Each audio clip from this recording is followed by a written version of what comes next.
देखिएगा, कोई क्वेश्चन ना हार्ड होता है और ना सिंपल होता है। जीएस में आता है तो ठीक है, और नहीं आता है तो लाइव वाले देखिए आपका सर को क्यूज का क्वेश्चन पूछते हैं और याद नहीं रहेगा तो हम लाइव वालन को ब्लॉक कर देंगे। मार तो सकते नहीं उन सबको, आंसर नहीं आएगा ना तो ब्लॉक करके डिलीट मार देंगे, उसमें डिलीट मार देगा तो काम ही खत्म हो जाएगा यहाँ पे। ठीक है, और अब ऑफलाइन वाला सब तो थुरा सकता है ना, ऑनलाइन वाला नहीं थुरा पाता।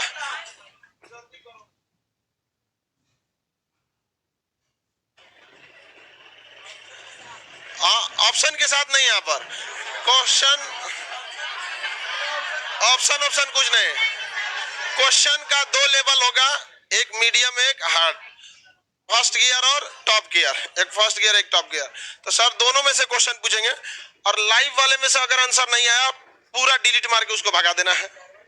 समझ में कि सर्वरों खाली होगा कुछ कुछ, और यहाँ वालों को यहाँ थूरेंगे हम थोड़ा सा। अभी एक्चुअली सर आज क्यूज थोड़ा ही चलेंगे उसके बाद, क्योंकि हमको पढ़ाना भी आज। ठीक है, तो अभी स्टार्ट किया जाए। लाइव वाले सब लोग रेडी हैं? राहुल सर आप लोग का अभी क्यूज ले रहे हैं और बाकी हम इधर देख रहे हैं, आप लोग का थुराई चालू करेंगे।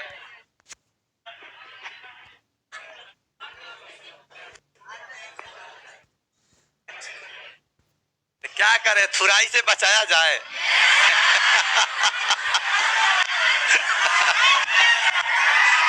सुनिए सुनिए, बात थुराई की नहीं है, बात है रिजल्ट का। ठीक है, कितना भी पढ़ लेने के बाद भी आप एग्जाम में जाते हैं तो लगता है कि भाई A B C D 4 option में लगता है ए भी होगा ए भी होगा। आप डिसीजन लेने का जो क्षमता होता है वो आप में डेवलप नहीं हो पाता है। तो सारा चीज पढ़ने के बावजूद भी आप जाते हैं तो एग्जाम में 15 से 20 क्वेश्चन आपका गलत हो जाता है। और जहां 15 से अगर ज्यादा क्वेश्चन गलत हुआ तो फिर आपका रिजल्ट आने वाला संभव नहीं है ना। तो उतना करने के बावजूद भी अगर रिजल्ट नहीं आया तो मन तो थोड़ा दुखी हो जाता है ना। और जब रिजल्ट आ ही जाएगा तो दुखी क्यों होंगे। ठीक है, क्या शुरू करते हैं?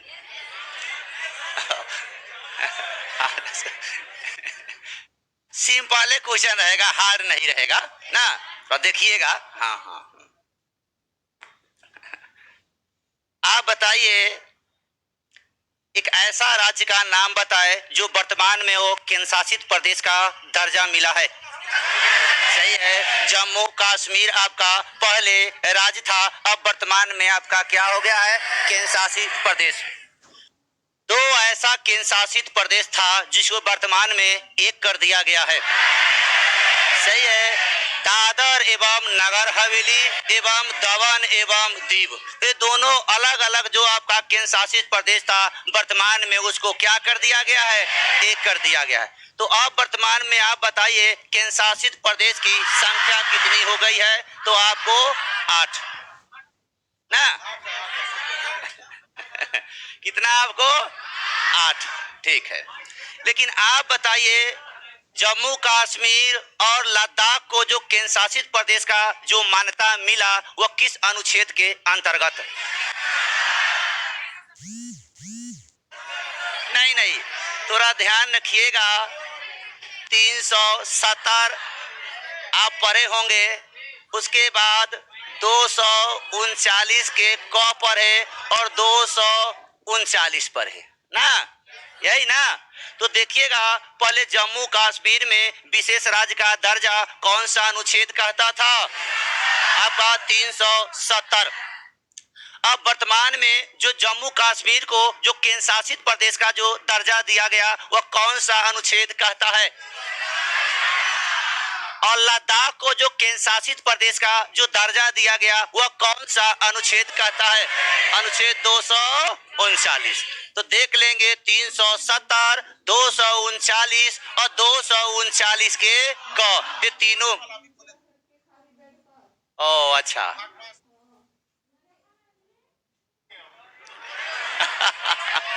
अच्छा अच्छा अच्छा अच्छा, ठीक है ठीक है ठीक है ठीक है ठीक है। सुनिए, आप बताइए कोई भी मनुष्य कब हार जाता है? जब मानसिक रूप से जो हार गया वही मनुष्य हारा माना जाता है। तो आप लोग पूछने से पहले ही कहते हैं कि ये नहीं पूछिए, ये नहीं पूछिए। तो आप ये दिमाग में रखिए कि हमको जीतना है, जवाब देना है ना। तो आप बताइए भाग एक क्या कहता है? सही है आपको? भारत जो है आपको, ठीक है ठीक है ठीक है ठीक है, बोल देने के बाद उसके बाद थोड़ा डिस्कशन भी सुन लीजिएगा। उससे होता क्या है कि आपका कहीं ना कहीं वो प्रतिबिंब बन जाता है। ठीक है, इसी का अर्थ होता है क्विज। अभी कोई आंसर आपको आने में हिचक होने लगता है, लेकिन जब वही क्विज 6 महीना 4 महीना जब बीतेगा तो आपको लगेगा कि कोई ऐसा क्वेश्चन का स्तर नहीं रहता है जो आपको लगेगा कि क्यों और किंतु परंतु रहता ही नहीं है ना। हाँ, तो भाग एक जो है आपको, भाग एक कहता है 5 से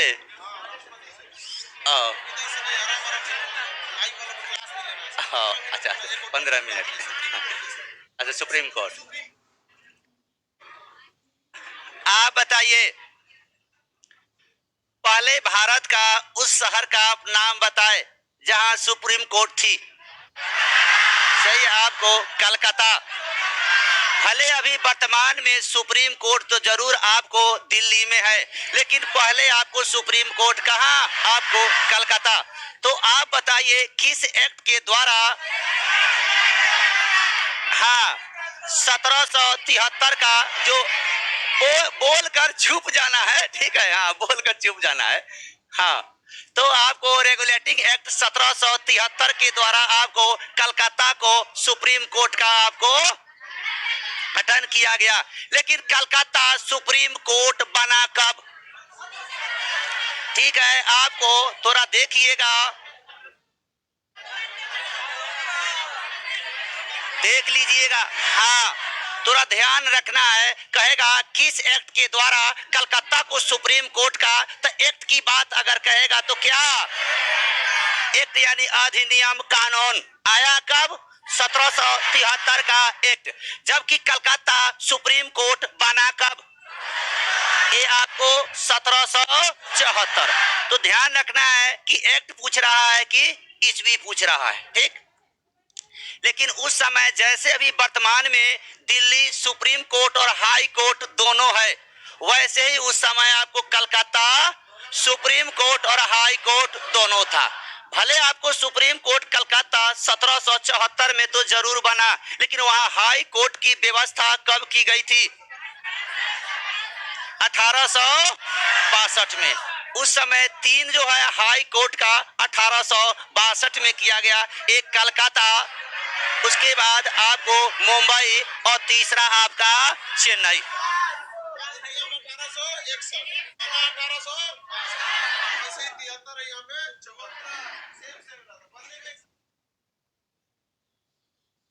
अच्छा, पहले कोई चीज होता है कि उससे पहले कोई कानून आता है? कोई भी बिल जब आती है तो पहले वह कानून बनकर तब संसद में वह पारित होती है, तब आपके देश या राज्य में वह चीज लागू होता है। तो आपको कानून पहले होगा और पारित या आपका डिसीजन बाद में लिया जाता है, ठीक है। अनुच्छेद पर, अच्छा, आप बताइए अनुच्छेद 143 क्या कहता है?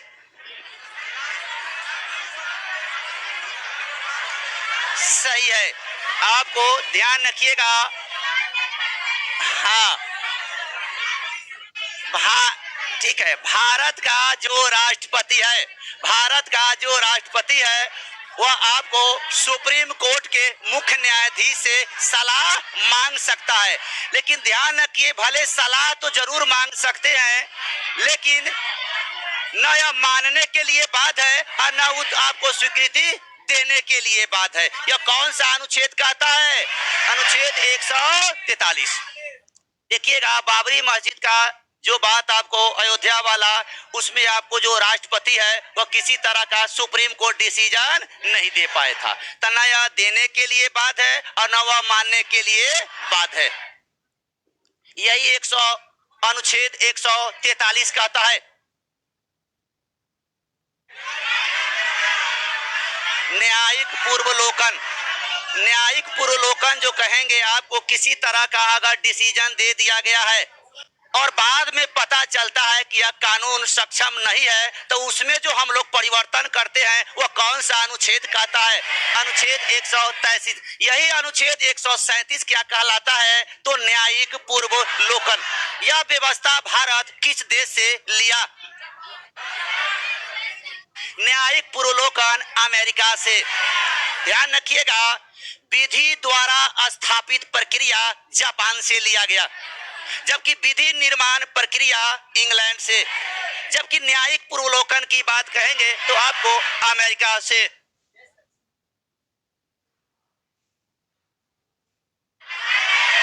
सही है, हो गया। एक बार ही अध्यादेश कहना है, बाकी चीज को फिर सुनना है, ठीक है? देखिएगा, अनुच्छेद भारत में 2 ही ऐसा पद है जो अध्यादेश जारी कर सकता है। एक आपका राष्ट्रपति और दूसरा आपका राज्यपाल।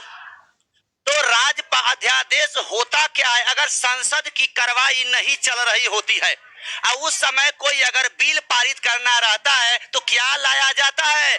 अध्यादेश। तो अध्यादेश हिंदुस्तान में 2 पद ला सकता है, एक देश में राष्ट्रपति और एक राज्य में राज्यपाल। तो अनुच्छेद 123 अनुच्छेद 213। तो अनुच्छेद 123 राष्ट्रपति द्वारा अध्यादेश जारी, जबकि राज्यपाल द्वारा अनुच्छेद 213।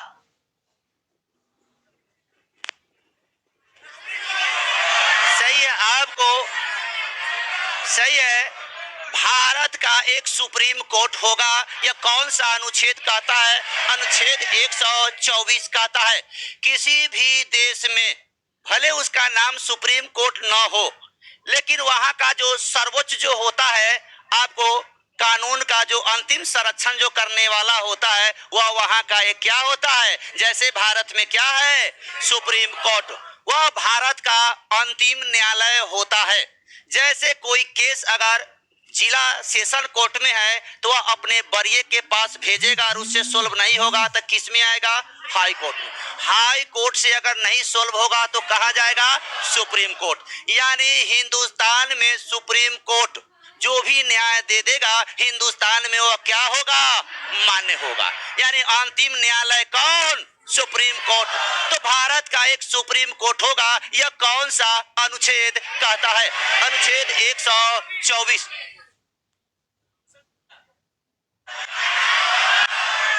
जैसे भारत का एक सुप्रीम कोर्ट होता है, वैसे ही सभी राज्यों का अपना एक हाई कोर्ट भी होने का अधिकार है ना।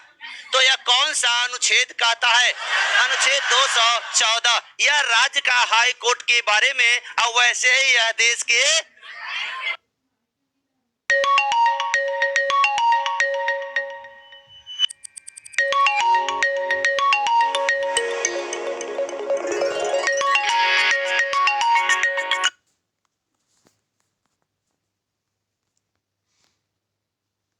सुप्रीम कोर्ट के बारे में। सही है। ये कहता है, हाँ ठीक है, ठीक है। सुप्रीम कोर्ट एक अभिलेख न्यायालय होता है। अभिलेख न्यायालय का अर्थ होता है कि जो आपको वह डिसीजन दे देगा वह देश में क्या होगा? सर्वमान्य होगा। वही डिसीजन या निर्णय जो सर्वमान्य होगा वह उसको क्या कहते हैं? अभिलेख न्यायालय कहते हैं। तो अभिलेख न्यायालय का वर्णन कौन सा अनुच्छेद में है? अनुच्छेद 100।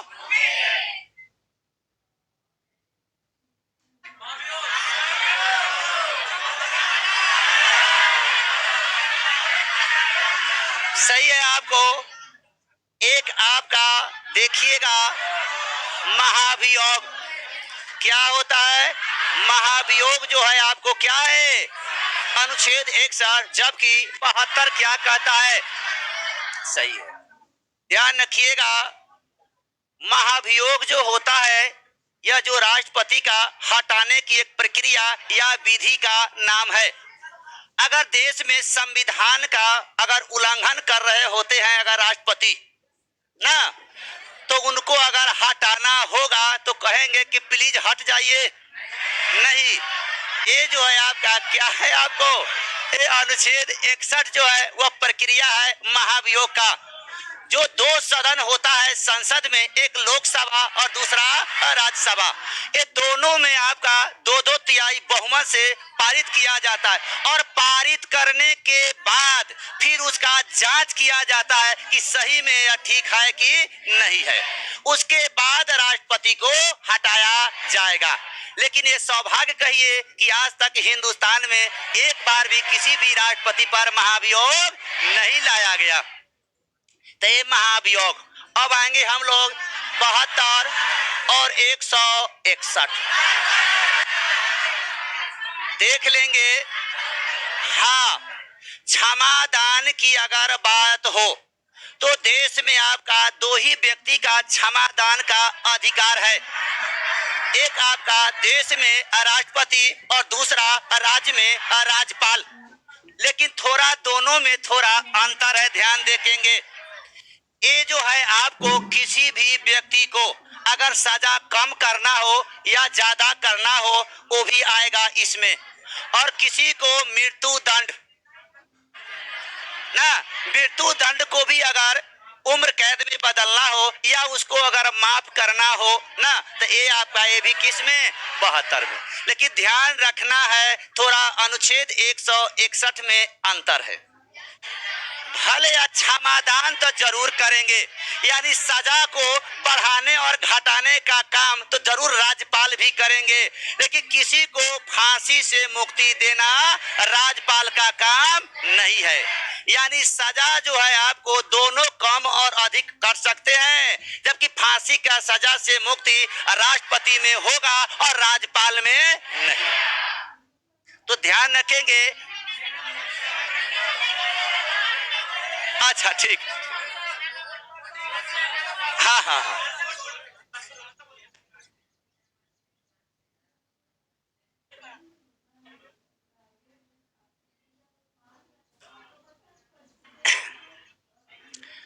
आप बताइए 8वीं जो अनुसूची है जिसमें किसका जिक्र मिलता है? सही है, भाषा का। किसका मिलता है? देख लीजिएगा, भारत का राष्ट्रीय भाषा का जिक्र नहीं है। भारत जो है, अभी आप कहे थे कि भारत राज्यों का संघ है। भारतीय संविधान में कहीं वर्णन नहीं मिलता है कि भारत एक देश है। क्या लिखा गया है? भारत राज्यों का संघ है ना, यूनियन, ठीक है, स्टेट्स यूनियन। वैसे ही हूबहू भारत का राष्ट्रीय भाषा का संविधान में जिक्र नहीं है।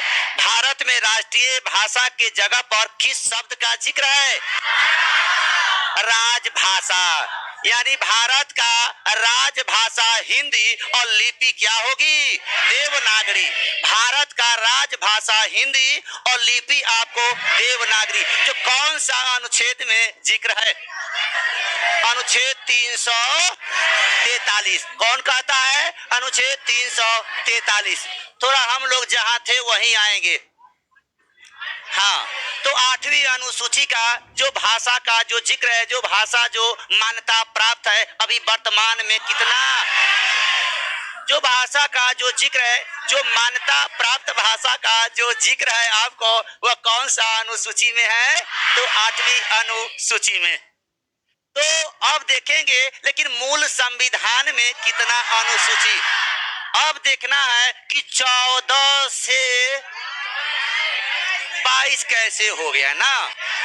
यानी कहने का अर्थ कि आपका 8 भाषा बढ़ गया ना। तो ध्यान रखिएगा, ये जो भाषा है मूल संविधान में 14, जबकि वर्तमान की बात कहे तो 22। अब देखिएगा, अब आपको 22 कैसे हो गया? 14 से 22 कैसे छलांग मार दिया? 100। अब जानते हैं कि 21वां संविधान संशोधन 1967, 21वां बोलकर चुप जाइएगा, ठीक है। क्विज का अर्थ है कि बोलकर चुप जाइएगा, तब देखिएगा कितना मजा आता है, ठीक है। हाँ, तो 21वां संविधान संशोधन 1967, लेकिन उसमें एक भाषा को मान्यता प्राप्त हो गया। वह कौन भाषा है? सिंधी। अब देखेंगे उसके बाद तो 14 1 15। अब है आपको 71वां संविधान संशोधन 1900, इसमें आपका 3 भाषा आया, कोंकणी, मणिपुरी, नेपाली। सही है आपको? कोंकणी, मणिपुरी, नेपाली, कोंकणी, मणिपुरी, नेपाली। तो 14 1 15 अब 15 3 18। अब हमको कहीं से 22 पूरा देना है। अब हाँ हाँ हाँ, ठीक है, ध्यान रखिएगा। अब ये दोनों को हम लोग जोड़ देंगे तो कितना हो जाएगा? 92वां संविधान संशोधन कब? 2003। तो 2003 में हम लोग कितना भाषा? 4 भाषा, यानी बोडो, डोगरी, संथाली, मैथिली। बोडो, डोगरी, संथाली, मैथिली। 18 4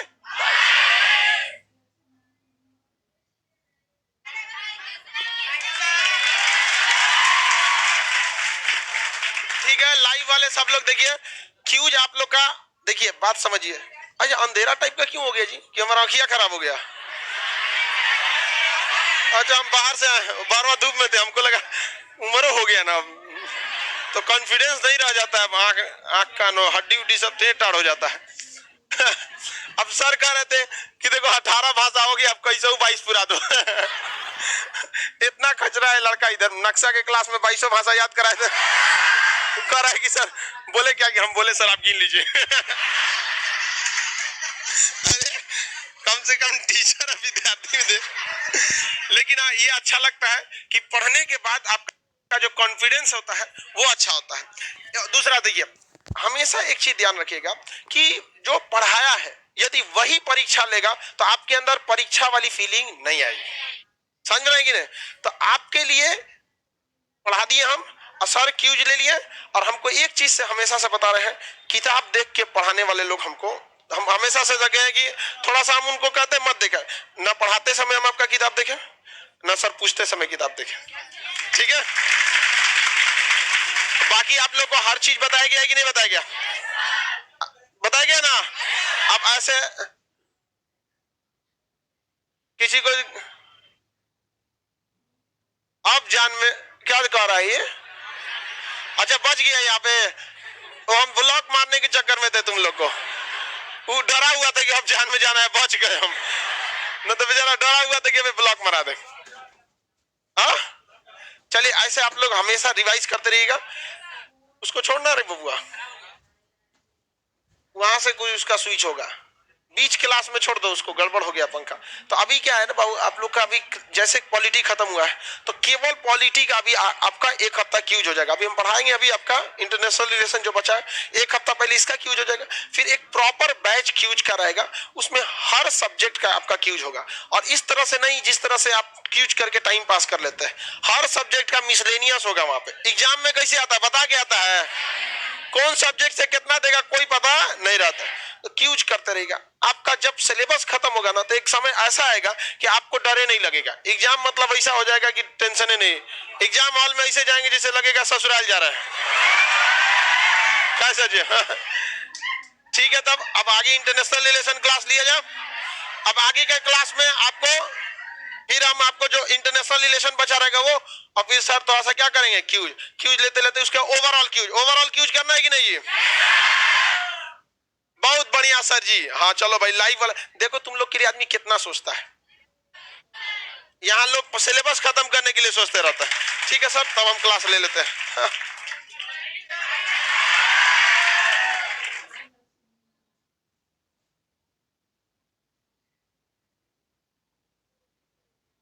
फिलहाल क्यूज क्या, जो पॉलिटी का क्यूज है, जब तक पॉलिटी पूरा याद नहीं हो जाता है तब तक यही रहेगा। फाउंडेशन का टाइम है ना ये सुबह वाला, और जब हम फाउंडेशन लेते हैं कोनो हॉल में जगह ही नहीं बचता है, तो ये समस्या हो जाता है। तो इसके लिए एक अलग क्यूज का बैच आएगा, मतलब उसका टाइम बना देंगे, उसमें आपको पूरी मिसलेनियस क्यूज होगा। और क्यूज का सिलेबस अपने आप में 4 से 5 महीने का है, समझ में आ गया कि नहीं आ गया? तो उसके 4 से 5 वाला जो मतलब एक टाइम हम लोग ऐसे सोचे हैं, अगर उसमें होगा ना तो पूरा का पूरा आप लोग को याद हो जाएगा, भूल में नहीं करेगा आपको। क्योंकि हम एक चीज देखे हैं, आप लड़का सबको कितना अच्छा पढ़ा दो भुला जाता है सब, अजब लोल है सब, वो सब लाल पीला हरा के चक्कर में पड़ जाता है सब। ओकरा पढ़ाई से ज्यादा ध्यान रखला है कि ओकर सामने वाला खाना खाया कि नहीं खाया। चलिए अब हम इससे पहले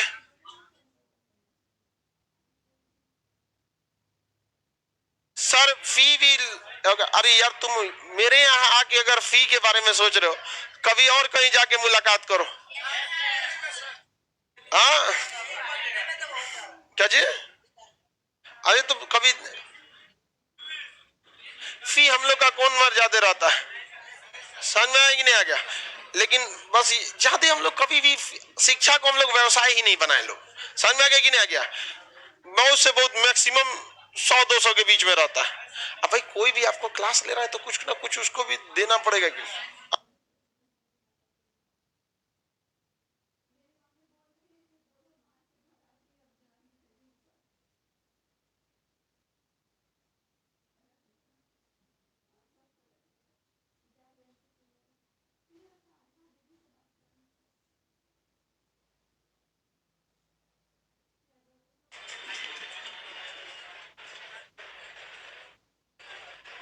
सर ये जो फीस वाली बात कर रहे हैं, इनको आप पर भरोसा नहीं है।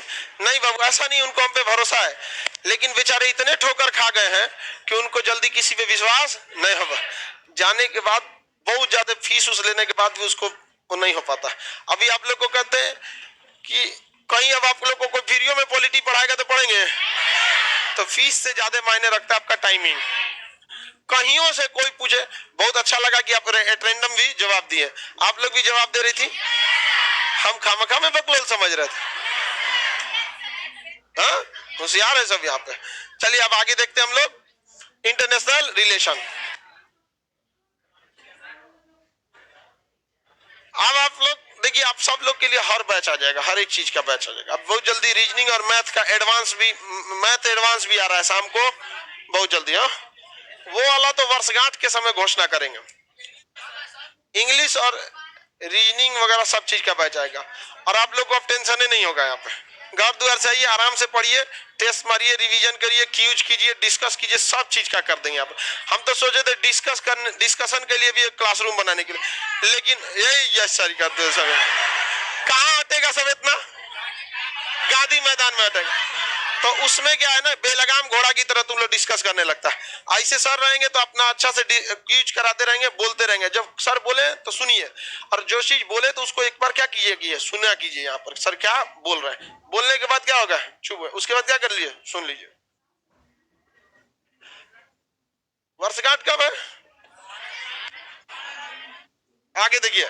इससे पहले के क्लास में हम आपको क्या बता दिए थे, एनपीटी बता दिए थे, NSG, CTBT, Wassenaar, Wassenaar arrangement बता दिए थे, एमटीसीआर मिसाइल टेक्नोलॉजी को कंट्रोल करता है, परमाणु हथियार और खतरनाक हथियारों पर नियंत्रण रखता है, वासेनार अरेंजमेंट, वासेनार अरे यूरेनियम की सप्लाई को कंट्रोल कर, परमाणु बम के परीक्षण पर रोक लगा, कौन लगाता है,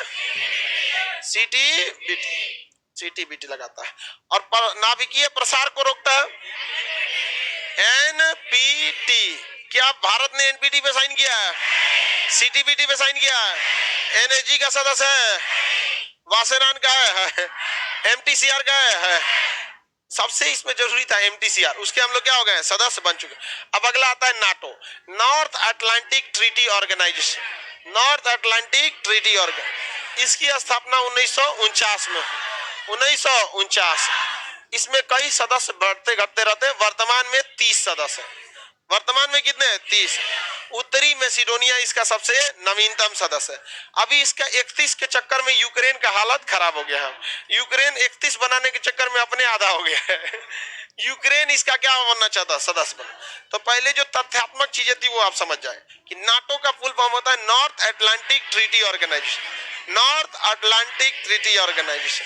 इसमें वर्तमान में कितने देश है? 30। वर्तमान में 30। स्थापना 1949। स्थापना 1900। किसी को कोई दिक्कत नहीं ना? स्थापना 1949। देखिए इन अंग्रेजों को ये क्या करना चाहते हैं अभी आपको नहीं समझ में आएगा। इनसे हमेशा सावधान रहना चाहिए।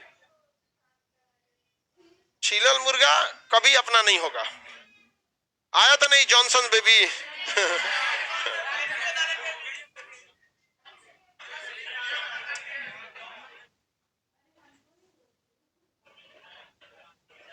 देखिए ये है अटलांटिक महासागर।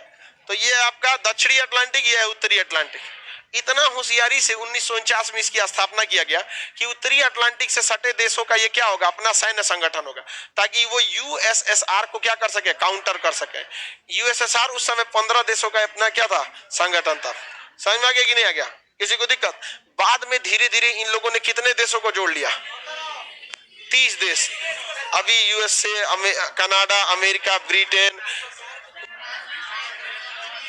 आयरलैंड, ब्रिटेन, फ्रांस, स्पेन, पुर्तगाल, जर्मनी, इटली, स्विट्जरलैंड, पोलैंड, ये जितने देश हैं सब, ये सब यहाँ पर टोटल कितने हो गए? 30 देश। इन 30 का नियम देखिए कितना, मतलब आप इसको कह सकते हैं कि जंगली है सब।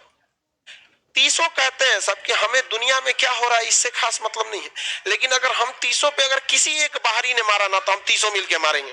मतलब चोट्टा तुम किसी से अजुराएगा तुम्हारा कोई भी, और उससे कोई कुछ नहीं बोलो, वरना 30 मिलके क्या करेंगे, मारने लगेंगे। अफगानिस्तान पे 30 मिलके मारे थे सब, जबकि यूएनओ ने अपनी सेना नहीं भेजी थी, अमेरिका ने अपनी सेना भेजी थी, वहां नाटो की सेना थी। सोचिए एक देश को जब 30 मिलके मारेंगे तो क्या हाल होगा। एक आज जो लोग यूक्रेन के लिए रो रहे हैं ना, इन सालों से पूछिए जब इराक जल रहा था तो कहां थे, जब अफगानिस्तान के लोग जहाज से गिर रहे थे तो कहां थे, कहां थे ये लोग। यहाँ इनकी वफादारी केवल और केवल छीलल मुर्गा के लिए है। ये बाकी दुनिया को मारेंगे, ये हम लिखित देते हैं, आने वाले 100 साल में ये मारेंगे तो मारेंगे, यहाँ पूरी दुनिया को ये लोग मारेंगे, उसमें भारत भी शामिल होगा, लेकिन उस समय तक भारत शक्तिशाली हो चुका रहेगा। ये केवल उस देश से इज्जत से बात करते हैं जिनसे ये लड़ नहीं सकते, वरना आज के देश में 30 शक्तिशाली देश की सेनाओं का अपना संगठन का मतलब क्या बनता है। आज भारत का कोई किसी से संगठन है नहीं, ऐसा कोई संगठन है कि तुमको मारेंगे तो हम भी मारेंगे, ऐसा नहीं। भारत बस बचाने के लिए भूटान से किया है, भूटान हमारी क्या मदद करेगा, लेकिन हाँ भूटान की मदद हम लोग करते हैं, जिसका डिप्लोमेटिक कारण क्या है, चाइना है। अब सोचिए अमेरिका खुद ही इतना शक्तिशाली, कनाडा अपने शक्तिशाली, मैक्सिको पैसा में ठीक ठाक है, यहाँ पे ब्रिटेन है, फ्रांस है, जर्मनी है, ये सब मिलके इतने शक्तिशाली है। ना इनके पास टेक्नोलॉजी की कमी है, ना इनके पास पैसा की कमी है, ना इनके पास सेना की कमी है, ना इनके पास क्षेत्रफल की कमी है, ना कूटनीति की कमी है, ना एजुकेशन की कमी है। फिर भी आपको ऐसा क्या जरूरत पड़ गया कि आप 30 को मिलके मारेंगे। ये 30 क्या करेंगे, आपस में एक होंगे। रूस कहा कि हमको भी नाटो का सदस्य बना लो, तो कहा तोरा ना बनाएंगे, कुल कर्म तोरे लिए हो रहा है, तोरे बना ले। नाटो कितना रूस कितना आता है, अगर रूस सदस्य बन जाता है तो नाटो का नियम कहता है कि आपसी सदस्य अगर आपस में भिड़ेंगे ना तो कोई बाहरी हस्तक्षेप तो कोई दिक्कत नहीं है। तो सोचा पहले सदस्य बन जाएंगे, फिर एक को खलिया देंगे। तू कहा कि तुम हमरे से होशियार बनता है, तुमको सदस्य नहीं बनाएंगे, तुमको सदस्य नहीं बनाएंगे। अभी बताइए एक तरह से अगर आप देखेंगे तो भारत अगर नाटो का सदस्य बन जाए तो अकेले निपटा देगा चाइना और किसको, पाकिस्तान। चाइना और पाकिस्तान निपटा देगा कि नहीं निपटा। आपको ये क्षणिक फायदा दिख रहा होगा, क्षणिक फायदा, ठीक है। लेकिन जरा सोचिए ये चोट्टा 30 कहीं बवाल ना देगा, हम लोग को बार बार जाना पड़ेगा। हम लोग का ईरान से अच्छा संबंध है, अमेरिका ईरान को मारेगा। नाटो का अगर हम सदस्य बन जाते हैं तो मजबूरी में हम लोग को ईरानों को जाकर मारना पड़ेगा। इन सब का हमेशा कहीं ना कहीं मार होते रहता है, हमेशा कहीं ना कहीं क्या होता है, मारो। तो बताइए नाटो का एक छोटा सा फायदा लेने के चक्कर में हम लोग अपना गर्दन पकड़ा दे नाटो को। नाटो का सदस्य होने के नाते कोई भी नाटो का देश किसी भी नाटो के देश में अपना सैन्य कार्रवाई कर सकता है, अपना सैन्य अड्डा बना सकता है। तो हम लोग को नाटो का सदस्य बनना चाहिए कि नहीं। कभी नहीं। रही बात पीओके और अक्साई चीन को, तो उसके लिए टेंशन नहीं है, उसकी रणनीति तैयार हो गई है। समझ में आ गई कि नहीं? आपको क्या लग रहा है ये एनडीए और सीडीएस का बैच किस लिए है? समझ में आ गया कि नहीं आ गया? यहाँ पे शिक्षक बहुत दूरदर्शी होता है। हम लोग आगे 30 से 40 साल आगे का प्लान लेके चलते हैं। लोगों को लग रहा है कि एनडीए सीडीएस में खान सर जहाँ 40,000 50,000 फीस रहता है, वहां इतना कम फीस 1,000 1200 में पढ़ा के क्या कर रहे हैं? अरे नहीं रे भैया, हम बहुत देख लिए सरकार से विनती कर करके पीओके और अक्साई चीन। अब अपना होगा, अब विनती नहीं, अब रण होगा। समझ में आ गया कि नहीं आ गया? इसमें एक अच्छा खासा समय लगेगा, अचानक तो हो नहीं सकता है, लेकिन हाँ, पाकिस्तान और चाइना इतना मत समझे, मामूली शिक्षक समझने की भूल मत करे। धनानंद ने भी चाणक्य को यही गलती किया था। उनका निपटा दिया कि नहीं निपटा दिया? उसको नहीं समझ में आ रहा है, लेकिन धीरे धीरे धीरे धीरे सब वहां पहुंच जाएगा। बस ज्यादा की जरूरत नहीं है, 3-4 गो मेजर पहुंच जाए, 2-4 गो कर्नल वगैरह, बस काम खत्म। और जुड़ा देना है, बाकी तो काम हो ही गया यहाँ पर। अरे बम में बस पलिता में आग लगाना है, उसके बाद तो काम हो ही जाएगा। बढ़िया मौका देके चढ़ जाना है वहां पर। तो इसके लिए जो काम हम लोग खुद कर सकते हैं, इसके लिए नाटो का सदस्य बनना जरूरी है क्या? नहीं। अब तो एनडीए में महिलाएं भी चल गई, झोटा नोच के मारेगी सब। नहीं समझा? फ्रंट पोस्ट पे लड़का रहेगा, पकड़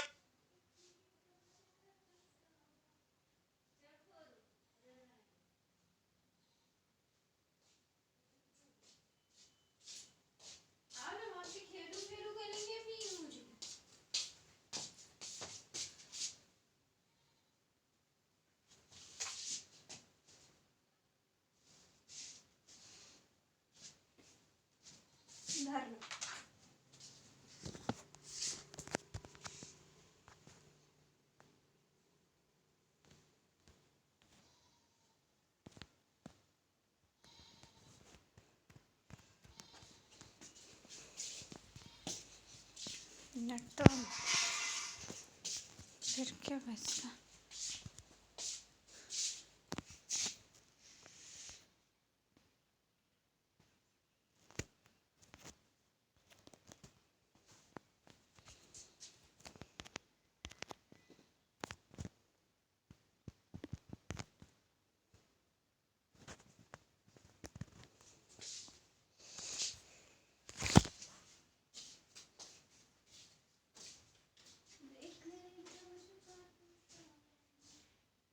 लाएगा, बाकी लड़की सबको थमा देगा। यहाँ पर मार झोटे झोटे, यहाँ पे 3 झापड़ मारेगी से 200 गरियाएगी से।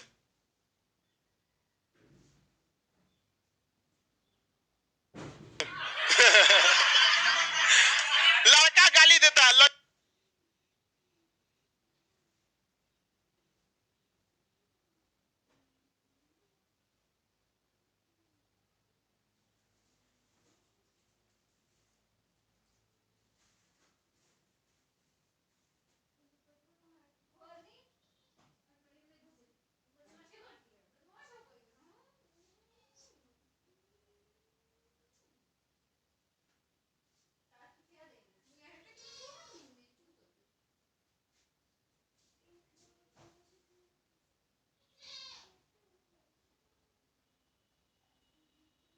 सब शराबती है सब।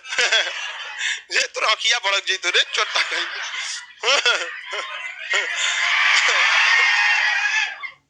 आगे से उस सबका तो अगिया और छोटा होता है। तो बताइए, नाटो का सदस्य बनना जरूरी है? और आप लोग को नहीं लगता है कि हम लोग वापस लेके चलेंगे? अंग्रेजों को यही लगता था कि गांधी जी क्या करेंगे। ये बिहार की वह पावन धरती है जहां महावीर स्वामी ने अपना स्टार्टिंग किया, तो जिन्हें पूरी दुनिया जान गई। महात्मा बुद्ध उत्तर प्रदेश के सारनाथ में 5 साल से बैठल थे, ज्ञान ना मिला था, यही बिहार में आए, ज्ञान मिल गया। यहाँ पर महात्मा गांधी अफ्रीका इंग्लैंड भटक रहे थे, ट्रेन में से फेंक दिया, आए चंपारण से देश आजाद करा के रख दे। तो इस पीओके को लाने की भी बिगुल कहां से बच चुकी है? पटना से बन चुकी है। इतिहास में यह लिखा जाएगा कि जिस तरह से महात्मा गांधी के जीवन का पहला सत्याग्रह भारत में चंपारण, भारत में कौन था? चंपारण। उसी तरह अक्साई चीन और पीओके को लाने की स्टार्टिंग कहां से हो जाएगा? याद रखिएगा, जिस बीज को आज हम लगा रहे हैं, यह इतना विशाल पेड़ धारण करेगा, यह बीज कि इसकी जो दहल सुन जाएगी, बीजिंग तक सुनाई देगा इसका। तो इसके लिए नाटो को सदस्य बनने की जरूरत नहीं है, हम लोग खुद ही निपटा देंगे ससुराल। नहीं समझ में गया? कौन सी कर रही है? क्या चीज? ऑस्ट्रेलिया, हाँ ये केवल और केवल, हम आपको क्या बता रहे हैं, ये केवल और केवल छीलल मुर्गा के हैं सर। जापान भी है नाटो में, जापान भी है यहाँ पर, ये चारों ओर से घेर रहे हैं सब। आप ध्यान दीजिएगा, हम लोग को समझ में नहीं आ रहा है। यहाँ माली को निपटा दिया, यहाँ नाइजीरिया को निपटाया, अल्जीरिया को निपटाया, ट्यूनीसिया को निपटाया, लीबिया को ले गया, मिस्र को ले गया, सूडान बड़ा सा देश था 2 भाग में तोड़ दिया, उत्तरी सूडान और दक्षिणी सूडान को ले गया, यहाँ पर यमन को ले गया, सऊदी अरब को टॉर्चर करता है यहाँ पे, सीरिया को ले गया, इराक को ले गया, मिस्र यहाँ पर एक इजराइल फिलिस्तीन को ले गया, ईरान के पीछे बड़ा भिड़ा हुआ है यहाँ पर। अभी किसको ले जाएगा? अफगानिस्तान को। आपको क्या लग रहा है? पाकिस्तान को ये लोग बर्बाद करने की चाल चल चुके हैं। इसीलिए हम कहते हैं भारत के लोग टेंशन नहीं लो, इसकी रफ्तार को देखो। अगला नंबर किसका है? पाकिस्तान। नहीं समझ आ गया? अगला नंबर किसका है? पाकिस्तान। और अगर भारत के पास परमाणु बम नहीं रहता तो ये सबको मारते, सब लिखित देते, सबको मारते सब। आपको क्या लगता है इन चोट्टों ने ये सारी नियम किसके लिए लाया है? बाकी हर देश के लिए। ये पूरी दुनिया पे राज करना चाहते हैं। इलॉन मस्क की कंपनी टेस्ला, स्पेसएक्स पूरे अंतरिक्ष में कचरा फैला के रख दिया है, पूरे अंतरिक्ष के चारों ओर अपनी सैटेलाइट लगा दिया है। समझ में गई? और भारत का एक सैटेलाइट खराब हो जाता है तो ये चोट्टा चिल्लाने लगते हैं अंतरिक्ष में कचरा है। तुम्हारे बाप का है अंतरिक्ष। अजब हाल है यहाँ पे। जब भी देश की बात कीजिए तो एग्रेसिव होकर रहिए। समझ में आ गया? राणा प्रताप को याद रखिए, घास की रोटी खाएंगे लेकिन झुकेंगे नहीं, झुकेगा नहीं।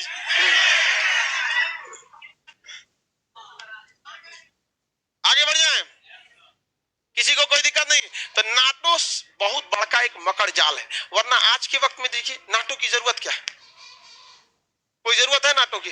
नाटो की स्थापना हुई थी सोवियत संघ को काउंटर करने के लिए। सोवियत संघ 1991 में टूट चुका था, आज भी नाटो बनते जा रहा है। अब इस यूक्रेन सोचा कि हम भी नाटो के सदस्य बन जाएंगे। अब देखिए नाटो के सदस्य होने के नाते 30 देश की सेना उस देश की जगह को यूज कर सकती है। तो अमेरिका वगैरह अपना सैन्य अड्डा यहीं ले आके बना देता। तुर्की ऑलरेडी नाटो का सदस्य बन चुका है, तो सोचिए रूस तो गिर जाता ना, रूस गिर जाता। यहाँ पर बताइए ये सब लिथुआनिया, एस्टोनिया, लातविया ये सब पहले रूस के हिस्सा थे, रूस से टूट गया और उसके बाद किसका हिस्सा बन गया? नाटो। कितना गड़बड़ बात होगा। तो नाटो से चारों ओर से घुर चुका। तुर्की किसका सदस्य है? नाटो। यहाँ पे बाल्टिक देश आपको नक्शा में पढ़ाए थे, लातविया, लिथुआनिया, एस्टोनिया, ये कौन से है? नाटो के हैं। अब इधर जापान कैसा है? नाटो का। इस साइड में ही जापान है। यहाँ पे उत्तरी कोरिया भी किसका हिस्सा है? अमेरिका के अलायंस का हिस्सा है। अभी बताओ, हाँ दक्षिणी कोरिया, उत्तरी नहीं दक्षिणी कोरिया। अब अगर यूक्रेन भी बन जाएगा तो रूस मरने के लिए बना हुआ है। रूस ने कोई गलत काम किया? कोई गलत काम नहीं किया। हत्या और वध में अंतर होता है। समझ में आ गया कि नहीं आ गया? महाभारत में वध हुआ था, रावण का वध हुआ था, यूक्रेन का वध हो रहा। समझ में आ गया कि नहीं आ गया? राष्ट्र प्रेम के चक्कर में दूरदर्शिता नहीं भूलनी चाहिए। आओ नाटो वाले बचा लो, बचा लिए। अर्थव्यवस्था को ढकेल दिया लगभग 50 साल पीछे, और अभी उसको अभी इन लोग को पता भी नहीं है, ये लोग को पता नहीं है रूस की चाल। हम लोग हर बात नहीं बता सकते हैं। रूस ने अपनी सीरिया से सैनिकों को बुला लिया है। सीरिया से कहां बुला लिया है? यहाँ पर। और रूस का एक जगह था चेचन्या, चेचन्या से कहां बुला लिया है? यहाँ पर। इन 2 ऐसे सैनिक हैं सब जिनको मानवता से कोई मतलब नहीं है। ये किसी भी शहर को क्या करते हैं? चारों ओर से पहले घेर लेते हैं। जब घेराबंदी कर लेते हैं, डबल लेयर की घेराबंदी, तो ये लोग पानी सप्लाई वगैरह सब काट के 3 महीना तक इंतजार करते हैं। राशन पानी सब जब खत्म हो जाता है तो एक फिक्स टाइम पर अचानक आके चारों ओर से बम्बार्डमेंट करके खत्म कर देते हैं। इनका कोई मकसद नहीं रहता है कि अंदर मजा, उसको पूरा कंप्लीट सिंधु सभ्यता चाहिए। तो यूक्रेन को ऐसा लग रहा है ना कि रूस पीछे हट रहा है। रूस पीछे नहीं हट रहा है। उसकी पूरी प्लानिंग है कि मई मिड में 16 से 20 मई के बीच में निपटा उपटा के क्या करना है? चल देना है। ऐसा मारेगा ना कि अगले 100 साल तक ही किसी काम के नहीं रहे। और रूस दोबारा फिर मारेगा, 10 साल बाद रूस दोबारा फिर मारेगा। जब इनकी अर्थव्यवस्था सही होगी फिर ये खुद बुझाएंगे कि हमें नाटो का सदस्य होना चाहिए, फिर मारेगा। वो होम्योपैथी का दवाई देता है आराम आराम से। नाटो का इलाज करके रख दिया। आप नाटो समझ में आ गया कि नहीं आ गया? अभी एक खुराक मिला है, अभी सेकेंड डोज मिलेगा। पहला डोज मिल गया था इसको 2014 में, पहला डोज 2014, दूसरा डोज, अब बूस्टर डोज मिलेगा। बूस्टर डोज कब मिलेगा? 2000। जब भी आप इंटरनेशनल रिलेशन पढ़ते हैं तो आपकी प्लानिंग अगले 50 साल की रहनी चाहिए। अगले 50 साल की प्लानिंग रहनी चाहिए, तब जाके आपको इंटरनेशनल रिलेशन उतना समझ में आएगा। आपको क्या लगता है नाटो का कोई औचित्य है आज के समय में? मार कराने वाली संगठन रखे। भारत का इतना दुश्मन है लेकिन नाटो का सदस्य है नहीं। और ये लोग हथियार कभी नहीं रोक सकते, ये दो चीजें कभी नहीं रोक सकते। ये लोग जो अश्लीलता वाली जो फैशनबाजी होती है ना, उसे नहीं रोकते, क्योंकि इनके पास बहुत सारा जितनी भी बड़ी बड़ी ब्रांड है, हिंदुस्तान यूनिलीवर ब्रिटेन की कंपनी है, नाम में जोड़ा है हिंदुस्तान यूनिलीवर। और जब पाकिस्तान में जाता है ना तो पाकिस्तान यूनिलीवर, म्यांमार में जाता है म्यांमार यूनिलीवर, ब्रिटेन में बहुत बड़ी कंपनी है यूनिलीवर, मेन कंपनी का नाम क्या है यूनिलीवर, और उसकी सब्सिडरी है वहां पे। ये लोग काफी ज्यादा, जब भी कोई भी चीज को अश्लीलता परोस देते हैं तो काफी इजीली हो जाती है किसी भी समाज को उसको एक्सेप्ट करना, और ये उस समाज के कल्चर को खत्म कर देते हैं। अब भारत के कल्चर को देखिएगा, यहाँ पर भारत देखिए अपना कल्चर भारत क्या करते जा रहा है, खोते जा रहा है। और ये तो एक सेकेंडरी है, ये सामाजिक तौर पर उसको क्या करना चाहते हैं, हटा देना चाहते हैं। आप देखिएगा ये लोग फैशन बना के रख दिया है, क्रॉस साइन फैशन में बना देता है। खैर वो कोई बड़ा बात नहीं रहता है, लेकिन ये कभी भी युद्ध नहीं रोकेंगे। एक चीज याद रखिएगा, ये कभी भी युद्ध नहीं रोकेंगे, क्योंकि नाटो के देश ही हथियार बनाते हैं। अगर अंधेरा नहीं होगा तो टॉर्च की बिक्री बंद हो जाएगी। ये हमेशा मार कराना चाहते हैं। म्यांमार में उसकी सेना घुस घुस के मार रही है, इनको चिंता नहीं आया है म्यांमार को एक बार बोलने के लिए, क्योंकि म्यांमार हम जैसे काले लोगों का है। इनकी वफादारी केवल और केवल किसे है, चिलाल में। आगे बढ़ जाए, कौन लोग, हम लोग अपने में क्यों अटके हुए हैं, हम लोग धर्म की लड़ाई लड़े हैं, और ये पूरे के पूरे क्रिश्चियन है। समझ एक समझ में गया कि नहीं आ गया, ये एक बहुत बड़ा मायने रखता है। और कभी भी आपके अंदर अगर गरीबी आएगी ना, तो गरीबी अपने साथ साथ डिस्प्यूट को लेकर आ जाती है, विवाद को लेकर जन्म देती है। अमीर लोग में विवाद नहीं होता, अरे छोड़ना उसको, कोई दिक्कत। गरीब लोग में देखिए खाना बनाने के लिए विवाद हो जाएगा, छोटा फैमिली में देखिएगा ना तुम बनाओगा, उस लोग में पैसा बहुत चीजों को ढक देता है। तो एक तो ये सब सोच रहे हो के पास रिलीजन एक है, पैसा एक है, जनसंख्या का प्रॉब्लम नहीं है, इसलिए एजुकेशन भी एक है। वहां के एक इंसान को थोड़ा सा इशारा कर दोगे तो समझ जाएगा कि हमारे देश का अगले 100 साल का प्लान क्या है। यहाँ तो जब खुल के भी बताओगे तो नहीं समझ में आएगा, समझ में आएगी नहीं आएगा। तो नाटो कैसा संगठन है, सैनिक है कि नहीं है। नाटो में अपने देश के हथियार यूज होगा, नाटो अपने देश का हथियार यूज करते हैं सब। हम लोग के यहाँ पे इंजीनियर, हम लोग के यहाँ देखिए प्राइवेटाइजेशन किसको करना चाहिए, हथियारों के मार्केट को क्या करना चाहिए, प्राइवेट करना चाहिए। फिर देखिए एक से एक आएगा, टाटा का बंदूक, रिलायंस का टैंक, अडानी का पानी वाला जहाज, महिंद्रा का हेलीकॉप्टर, एक से। अब आप अपने मन से सोचिए, सरकार अगर ये सब बनाती तब देख तो हाल रहे हैं जियो का, जियो जो पैसा लेके घाटा में चल गया, ये बीएसएनएल पैसा लेके घाटा में चल गया, और जियो फ्री में देख के अमीर हो गया यहाँ पर। तो गवर्नमेंट को ये सब चीजों को प्राइवेट कर देना चाहिए, जितना डिफेंस इंडस्ट्रीज है वो सबको प्राइवेटाइजेशन पे कर देना चाहिए यहाँ पर। आप इतना दुर्दशा है कि हम लोग मैनपेड जो राइफ है, हम वीडियो भी बनाए थे कल, उसमें ये बात नहीं बोले थे कि भारत केवल 58 को खरीदा यानी 60 को नहीं बोले थे। हम बस इतना खरीदे थे कि डिमांड किया जा रहा है, बहुत देर हो रहा है यहाँ पर, मनोबल नहीं तोड़ना चाहिए। तो हो भी जरूरी भी रहता है कभी कभी यहाँ पर, समझ में आ गया कि सब देश को क्या करना चाहिए, सोचना चाहिए यहाँ पर। समझ में आ गया कि नहीं आ गया, आगे बढ़े। नाटो समझ में आ गया, नाटो किसी को दिक्कत, नाटो सैन्य संगठन है कि नहीं है, नाटो सैन्य संगठन, नाटो सैन्य संगठन है, पूरी सेना का नियंत्रण यही रखता है सर। अब मारदार होगा ना तो रोक देगा सब हथियार। अभी पाकिस्तान को ब्रिटेन का दिया, हम तुमको इजेक्शन सीटें नहीं देंगे। पायलट जिस कुर्सी पे बैठता है ना उसको इजेक्शन सीट कहते हैं लड़ाकू जहाज में, इसके नीचे रॉकेट लगा रहता है। जब उसका जहाज कंट्रोल के बाहर होता है ना तो ब्लास्ट कर देता है रॉकेटवा को, तो कुर्सियां सहित उदिया जाता है बहुत दूर, और उसके बाद पैराशूट खुल जाता है। ऐसे नहीं कि ऐसे कूदेगा तो जॉर्जिया के मार देगी ओकरा। यहाँ पर जहाज का डायना जो विंग्स होता है, इस तरह से जहाज का ऐसे विंग्स देखे, अगर विंग्स इस तरह से टेम्पोररी मार, यहाँ से ऐसे कूदेगा तो ये डायनो जाकर मार देगा जो पायलट। उसके लिए क्या चाहिए, इजेक्शन सूट, वही नहीं दे रहा है। लड़ाई के टाइम पे हमेशा ये कुछ ना कुछ पुर्जे बंद कर देते हैं सर। आप खुद सोच के देखिए, रूस का जहाज का पार्ट पुर्जा बंद कर दिया सर। नाटो समझ में आ गया कि नहीं आ गया, किसी को कोई दिक्कत नहीं है। नाटो कैसा संगठन है,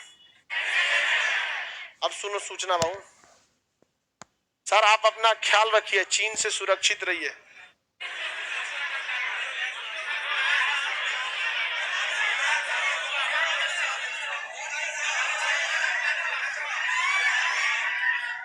चंद्रशेखर आजाद ने कहा था, English has no bullet to shoot me.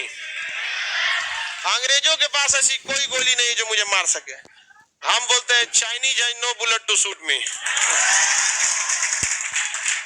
कब नहीं जा पाएगा वहां पे। अभी हम लोग धीरे धीरे उसको करेंगे। अब बाबू देखिए, आज फ्राइडे हो गया, अब कल सैटरडे संडे वैसे भी छुट्टी रहती है, ट्यूसडे के दिन ईद है, ठीक है? तो फिर मंडे के दिन जिसको ईद मनाने जाना होगा वो कहाँ जाएगा? मंडे के दिन जाएगा। तो अगला क्लास थर्सडे को होगा। कहाँ होगा? थर्सडे को। थर्सडे कितने तारीख को पढ़ रहा है? बकलोलवा पहले सूचना तो दे दे, बुद्धि नहीं है तुम्हारा। थर्सडे कितने तारीख को पढ़ रहा है? हाँ, 5 तारीख को। अगला क्लास आपका कितने को होगा? 5 तारीख को होगा। किसी को कोई दिक्कत नहीं ना?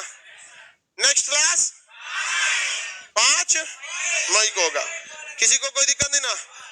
ईद से एक दिन पहले का छुट्टी और एक दिन बाद का। मंगलवार को ईद है तो एक दिन सोमवार, एक दिन बुधवार, और थर्सडे से फिर हम लोग क्लास पे लग जाएंगे। समझ में आ गया कि नहीं? आप सभी लोग को ईद मुबारक।